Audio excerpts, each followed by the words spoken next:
Hello world, Mike ICoN here, and this is ICoN on Crack. Today we're talking cut-throughs and cutbacks, which are the two fundamental cracks within the circular model. If you watched the last episode, you might be a little confused, as I just briefly described these cracks. But today I'll be going into more detail, teaching you how to perform these cracks, and showing you how they are related to the circular rotation of the whip. So let's get cracking. So let's just start talking about the circular rotation of the whip. When you swing a whip, you are essentially creating a circle. And with that circle and that rotation, you have two different directions. This one we'll just call reverse for now. And if you change the direction, you are now spinning it forward.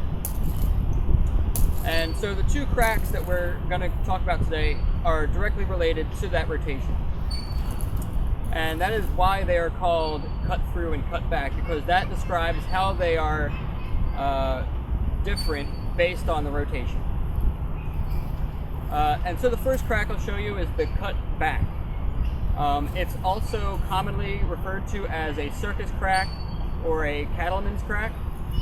But within the circular model, just to be more descriptive with what we're doing, we're calling them cutbacks.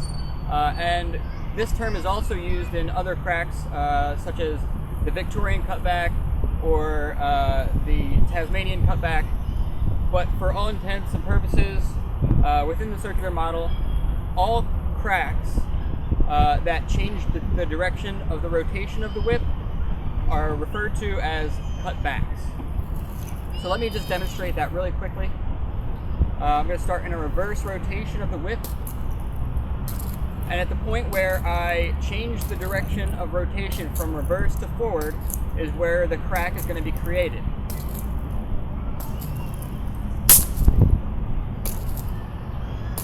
Alright, so now you see that I'm ending now in a forward rotation, whereas I started in reverse. So now how to perform this crack properly. I generally start people off with the whip laying out behind them, straight out. And what you're going to do is you're going to imagine that you have a clock here on the side plane. And you're going to start your hand down at 6 o'clock. You're going to raise it up in front of you, up to 12 o'clock, with a full extension on the whip. Make sure that the whip is fully extended as you go up here. And you're going to pause for just a brief half of a second to let the whip fall behind you.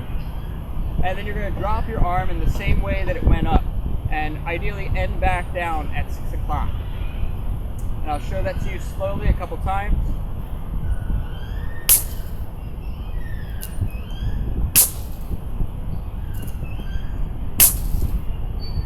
And if you notice that the whip, if you started out straight behind you, you should end in the same position that you started.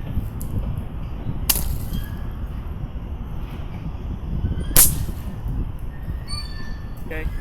Now to add a little bit more of a finesse to it, you can start to loosen your arm at the top. So you're gonna raise your arm to the top, and then basically just drop your elbow a little bit and throw your wrist back just a little bit before dropping your arm.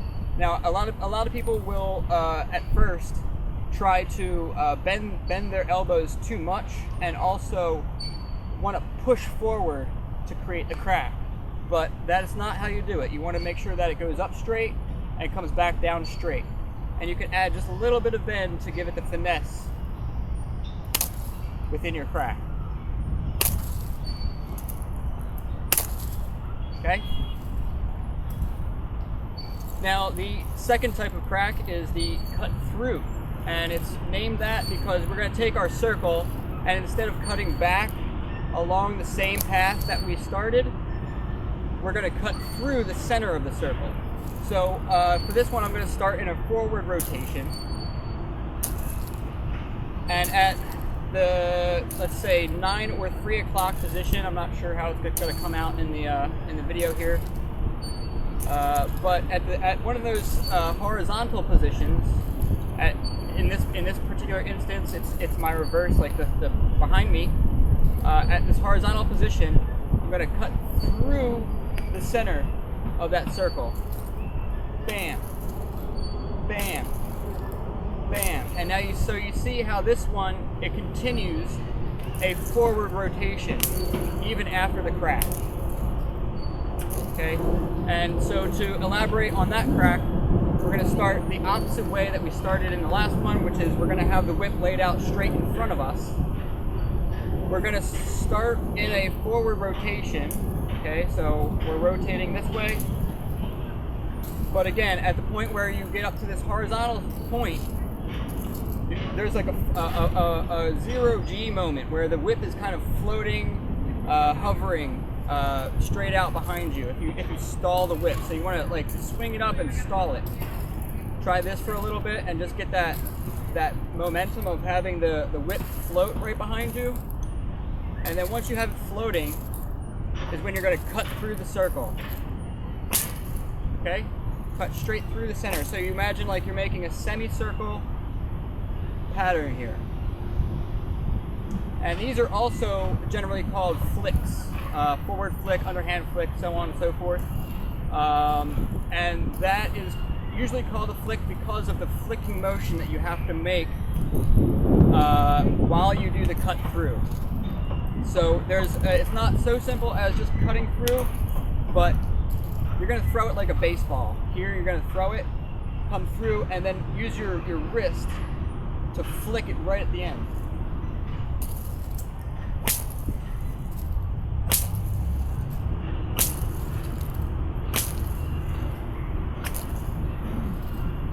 But again, I'm changing the standard definitions here because I feel like it makes more sense within the circular model to call them cut throughs and cutbacks, and those are the two like main families of cracks.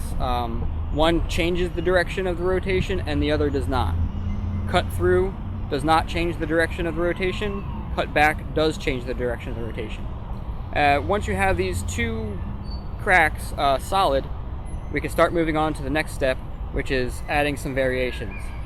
But that'll come in the next video. Thanks for watching.